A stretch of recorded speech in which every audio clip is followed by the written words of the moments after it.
Bonjour à tous et bienvenue à ce nouvel épisode du balado La Pause Santé Vitalité. C'est l'endroit où l'on trouve des réponses à vos questions autour d'une bonne discussion pour une bonne sensibilisation. Puis aujourd'hui, on a le plaisir d'accueillir Monique Brideau, qui est promotrice de la santé publique ainsi que chargée de cours en sociologie à l'Université de Moncton. Puis elle est ici aujourd'hui pour nous parler des services et des soins offerts aux clients de refuge et aux personnes dans les situations d'itinérance. Donc, on va spécifiquement parler de la réduction des méfaits et de tout ce qui englobe cette approche-là de santé publique dans la situation d'itinérance dans notre province. Donc, merci Monique d'être ici. Ça me fait plaisir, merci de l'invitation. Donc, je vais commencer par poser la question, juste de nous donner un aperçu de votre rôle, puis ensuite, avec quel organisme vous travaillez? Oui, certainement. Donc, comme tu l'as dit tout à l'heure, je suis promotrice de la santé en santé publique. En fait, je suis la petite dernière qui s'est jointe à l'équipe. Ça fait environ 6 mois que j'occupe ces fonctions-là. J'arrive, c'est ça, avec un bagage en sociologie. Puis en fait, promotion de la santé, ben on travaille en amont, donc on essaye de trouver des solutions pour que les gens puissent maintenir leur état de santé, peu importe leurs conditions sociales, économiques, etc. Donc, les services qu'on offre, je vais proprement parler de ce qu'on offre en termes de réduction des méfaits. En santé publique, dans la zone 1, on a un programme qui se nomme Outreach. Donc, c'est des services qu'on offre de près à la population qui vit en situation d'itinérance. Fait qu'on travaille de près avec des organismes communautaires, comme tu le disais tantôt, c'est ça, les refuges, les 4 refuges de la région. On travaille aussi de pair avec d'autres organismes sur le terrain, quand je pense notamment à Ensemble Moncton. On travaille aussi de près avec la clinique Salvis, qui offre aussi des soins de santé primaires à la population itinérante du Grand Moncton. Puis aussi d'autres organisations communautaires, mais aussi gouvernementales. Tous dans le même but commun, là, de s'assurer qu'on offre à cette population-là qu'on sait très bien vulnérable et fragilisée, qu'on leur offre des soins de santé adéquats en fonction de leurs besoins. Mm-hmm. Super. Donc, vous êtes un peu connectés partout dans la communauté pour offrir ces types de soins-là aux personnes en situation d'itinérance. Absolument. Donc, on parle beaucoup de l'approche de la réduction des méfaits. Mm-hmm. Surtout pour les gens qui ont des problèmes de consommation, hein, pas seulement les gens en situation d'itinérance, parce que ça va bien au-delà de ça. Absolument. Pouvez-vous nous expliquer un peu c'est quoi cette approche-là? Oui, ben en fait, la réduction des méfaits, c'est vraiment comme une approche qui vise à minimiser comme les conséquences négatives liées à la consommation de substances. Si on parle d'une approche par rapport à consommation de substances, itinérance, mais c'est beaucoup plus large que ça. C'est simplement porter un casque de sécurité quand on fait de la bicyclette, c'est de la réduction des méfaits. Si je pense à un siège d'auto pour les bébés, c'est aussi de la réduction des méfaits. Donc, c'est des stratégies qui sont mises en place pour, en fait, éviter le pire. Puis dans le contexte propre à l'itinérance, problèmes de santé mentale, besoins complexes, bien évidemment que quand on parle de réduction des méfaits, c'est aussi de fournir des matériaux. Si je pense notamment à des tampons d'alcool, à des condoms, à des seringues stériles, parce que quand on pense à la réduction des méfaits, on pense souvent uniquement à l'aspect seringue stérile, mais c'est beaucoup plus large que ça. Ce qu'on est capable d'offrir à notre population qui vit dans un contexte d'itinérance. Donc, c'est aussi par principe de renforcer la sécurité personnelle des gens, leur santé, puis à l'attendant de trouver d'autres moyens pour les aider à cheminer dans le fait de consommer ou non. Fait que vraiment, le plus important à retenir par rapport à une approche de réduction des méfaits, c'est une approche qui ne sanctionne pas un comportement en tant que tel, mais plutôt qui accompagne des gens pour essayer au moins d'éviter le pire. OK. Donc, pour éviter des abus de consommation. Les abus, les surdoses, ça nous permet aussi d'éviter la transmission, ben justement, des maladies. Donc, ça nous permet de s'assurer que les personnes qui consomment le font de manière plus sécuritaire. Donc, c'est ça, éviter les surdoses. Je pense notamment au naloxone aussi. Donc, on offre auprès de nos partenaires pour un peu renverser les effets des opioïdes. Donc, c'est vraiment dans une approche, j'aurais tendance à dire plus centrée chez les gens aussi. C'est une approche patient-centered, on pourrait dire aussi, centrée sur les humains. Donc, dans le sens où on se dote d'outils pour s'assurer de préserver leur santé puis de les protéger pour qu'ils évitent le pire, si ça fait du sens.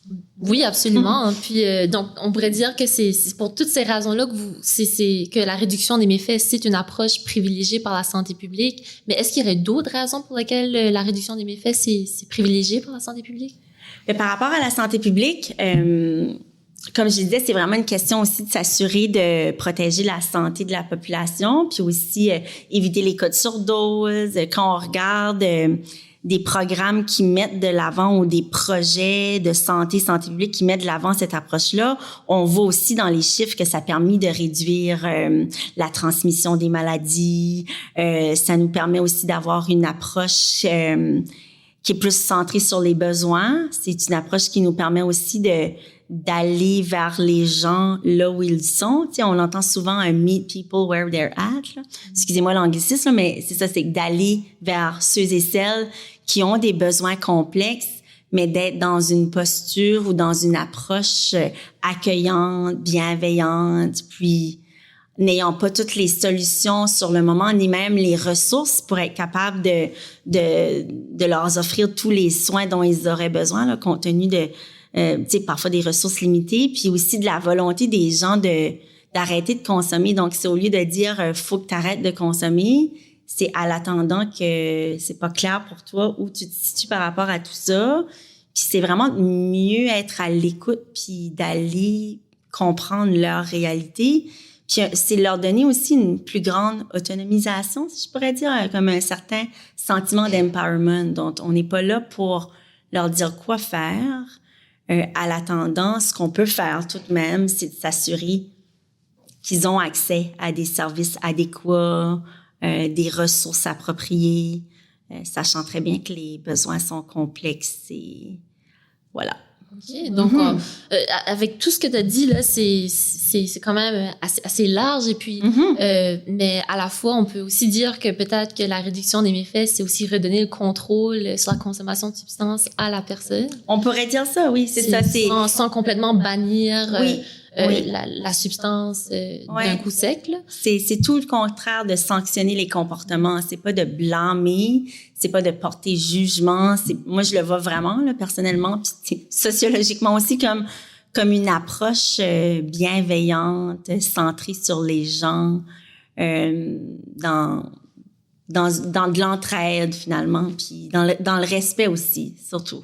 Ouais. Vous avez aussi mentionné plutôt d'aller à la rencontre des gens où ils sont. C'est quoi l'importance d'aller vers eux où ils sont?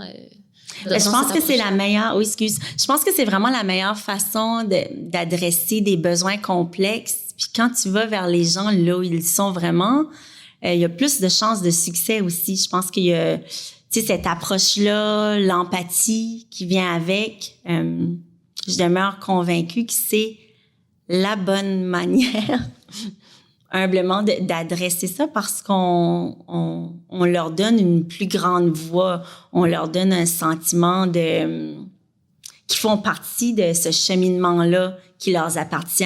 Tu sais, les trajectoires des gens qui se retrouvent sans logement, évidemment, sont empreints de traumatisme, de difficultés personnelles. C'est énorme, tout le bagage que ces gens-là portent. Puis des fois, j'ai tendance à penser qu'on oublie ça dans l'équation. Donc, je pense qu'on se doit, comme société, si je peux me permettre ça, d'être dans une approche qui les implique, tu sais, qui est pas on te dit quoi faire, mais plutôt comme comment toi tu vois ta trajectoire, comment toi tu te vois. Est-ce que ça serait de commencer par réduire ta consommation au lieu de tout de suite penser finalement, c'est ça. Ce n'est pas de sanctionner. Je l'ai dit souvent. C'est Mais c'est plutôt de les accompagner dans leur cheminement avec des ressources que nous, mettons, en santé publique, on est capable d'offrir.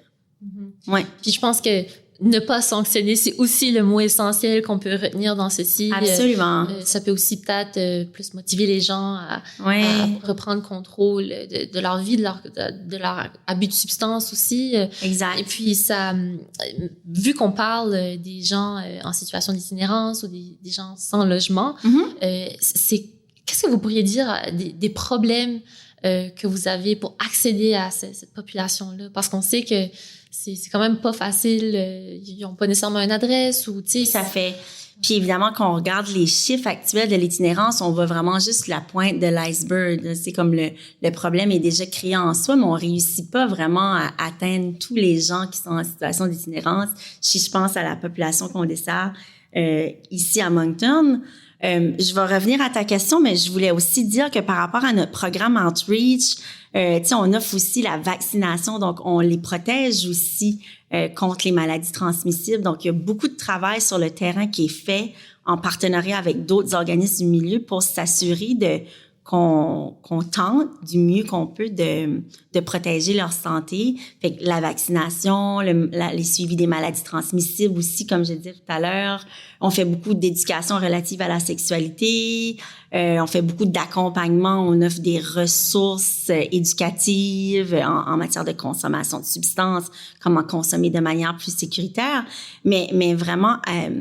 tenter de rejoindre ces gens-là au quotidien, évidemment que ça vient avec des défis. Nous, évidemment, qu'on a développés au fil du temps, vraiment comme des liens, je pourrais dire, des liens avec les refuges notamment. On a un groupe de travail dans notre zone 1.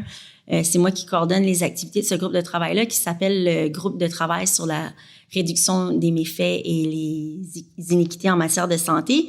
Ben, on travaille de concert avec des gens sur le terrain, donc Outreach a commencé là littéralement avec les moyens du bord, si je peux dire comme ça, puis on s'est joint à l'équipe de Salvis qui avait déjà un autobus puis qui faisait les refuges pour offrir des soins de santé primaires. Fait qu'on a vu ça comme une belle opportunité de se joindre à cette équipe-là pour offrir des services en santé publique. Fait que ça a commencé avec ça, puis à un moment donné, ben ça a pris de l'ampleur compte tenu ben justement de l'ampleur de l'enjeu. Fait que là, à chaque semaine, Teresa, il faut que je parle de Teresa aussi, faut la nommer parce que ce qu'on fait en réduction des méfaits, puis sur le terrain avec les refuges à Moncton, c'est pas un travail que je fais seule. J'ai une infirmière, donc elle a toutes les connaissances cliniques qui, elle, est sur le terrain chaque semaine, elle fait des visites quotidiennes dans les refuges. C'est comme ça qu'elle réussit à attraper ses clients, ses clientes, puis OK, t'es dû pour tel vaccin ou j'ai un follow-up par rapport à tel et tel problème de santé. Fait que, mais c'est pas un travail. Ça prend beaucoup d'efforts, mais ça prend toute une communauté aussi, puis des gens professionnels qui viennent de différents milieux aussi, faut dire. Je pense que c'est vraiment ça la force de ce qu'on est capable de faire aussi avec un programme comme celui de Outreach, c'est d'aller mobiliser les différentes personnes clés sur le terrain, là. Mais, ouais. Donc vraiment, vous travaillez vraiment dans un esprit de collaboration. Absolument. On dit souvent, pour garder une communauté en santé, il faut travailler en communauté. Là. Absolument. Mais là, on le voit vraiment dans votre éthique de travail. Là. Oui, donc, tout à fait. Beaucoup de travail de fait avec différents organismes, différents travailleurs de la santé. Donc, c'est beau à voir pareil. On offre ça. Oui, puis des fois, je trouve qu'on souligne pas assez nos réussites. Parce que l'enjeu, il est criant, il y a beaucoup de besoins complexes, mais faut se rappeler les réussites au quotidien, puis les gens qu'on est capable aussi de desservir malgré tous les obstacles qu'ils et elles rencontrent au quotidien. Là. Fait que j'aimerais aussi parler de la stigmatisation. J'ai l'impression que c'est un morceau important. Mais ça allait justement venir à ma prochaine question parce qu'on sait que la stigmatisation des personnes en situation d'itinérance, c'est souvent un obstacle à l'accès aux soins. Oui. Donc, comment vous abordez ce problème-là dans votre quotidien? Ben, la stigmatisation, c'est quelque chose en soi. Hein. C'est très complexe, mais on l'observe aussi. Tu sais, moi, je l'observe au quotidien de par mon rôle, dans les choses qu'on entend, mais aussi dans le non-dit. C'est sûr que c'est des gens qui sont à la fois vulnérables et stigmatisés. C'est des gens qu'on invisibilise beaucoup à plusieurs égards, là, si je mets mon chapeau de sociologue. Fait que c'est sûr qu'en toile de fond, il y a toujours cette question-là de la stigmatisation parce que c'est une incidence sur ce qu'on est capable de leur offrir collectivement, socialement. Je sais pas si ça fait du sens. J'ai l'impression que c'est quelque chose qu'on se doit d'adresser, puis il y a plusieurs façons de s'y prendre. Je pense nécessairement à des stratégies de communication.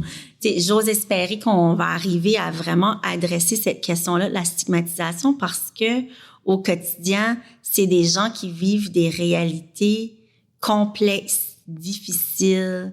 J'ai l'impression que c'est souvent incompris aussi. Fait que, ouais. Parce que aussi, on parle beaucoup de la réduction des méfaits avec les gens en situation d'itinérance. Oui. Mais avec ton chapeau de sociologue, parce que vous êtes aussi chargé de cours en sociologie à l'Université de Moncton, dans cette perspective-là, on peut pas aussi seulement blâmer les personnes en situation d'itinérance avec les liens avec des problèmes de consommation, parce que c'est beaucoup plus large que ça. C'est quand même un problème de société complexe qui découle des inégalités sociales, des inégalités économiques. Donc, pouvez-vous en ajouter un peu plus sur ça? Oui, tout à fait. Ce que j'aimerais rajouter par rapport à ça, c'est que, tu sais, c'est ça, c'est des gens qui arrivent avec des obstacles, des barrières socio-économiques, avec des bagages bien particuliers. Donc, tu sais, on se doit, à mon avis, comme société, tu sais, quand on parle de l'équité en santé, c'est d'être capable que les gens, tout le monde, peu importe ta condition, tes origines, ton statut social, ton statut socio-économique, tout le monde devrait avoir accès à des services de santé adéquats et appropriés, avec bienveillance et empathie. J'ai l'impression que par moment, parce qu'on ne saisit pas toujours la complexité de leurs besoins, qu'on n'est pas capable, quand je dis « on », là, c'est socialement, qu'on n'est pas capable d'aller vraiment à leur rencontre. Puis j'ai l'impression que ça nous prend un peu plus de flexibilité. Puis ça nous prend une approche centrée sur l'individu davantage. Tu sais, ça revient un peu à ce que je disais tout à l'heure. Fait que oui, l'itinérance, évidemment que c'est un enjeu social. Ça se passe, c'est dans notre cours. Puis là, ça va être un anglicisme parce que je sais pas c'est quoi en français, mais le « not in my backyard », cette approche-là où ce qu'on entend, à mon avis, c'est pas la solution. Je pense qu'on doit comme s'allier, collaborer davantage. On doit comme se retrousser les manches collectivement puis se dire, ben, qu'est-ce qu'on fait? Comment on s'assure de les protéger puis de leur offrir les soins avec la dignité que ces gens-là méritent. C'est très bien dit. Mais c'est vraiment bien dit, puis je pense que ça nous donne aussi un bon portrait global de la situation, surtout qu'on sait que, par exemple, la situation d'itinérance, c'est aussi un problème qui grandit dans la province, partout au Nouveau-Brunswick, pas seulement dans certains coins, mais tu sais, c'est aussi à tout le monde de faire son effort là-dedans, que ce soit les professionnels de la santé, les gens qui travaillent en communauté pour essayer d'aider ces personnes-là puis les remettre sur pied pour les donner une autre chance à tu vois, retrouver leur envol dans la société, là. Donc, oui, puis tu sais, c'est une dernière petite parenthèse parce que le logement, à la base, c'est de la réduction des méfaits. C'est un besoin essentiel. Fait que loger les gens, ça les évite, les intempéries, c'est la question de sécurité personnelle. Donc, à la base, loger des gens, c'est aussi de la réduction des méfaits. Fait que c'est un besoin essentiel de base. Ouais. Oui, absolument. Là, ça couvre un peu plus, en gros, qu'est-ce qui se passe dans notre communauté avec la réduction des méfaits, puis comment on peut aider ces gens-là à revenir sur leurs pieds, réintégrer avec un logement, avec peut-être pas avec, comment je pourrais dire ça, sans d'abus de substances. Oui. Donc, je pense que ça fait pas mal le tour.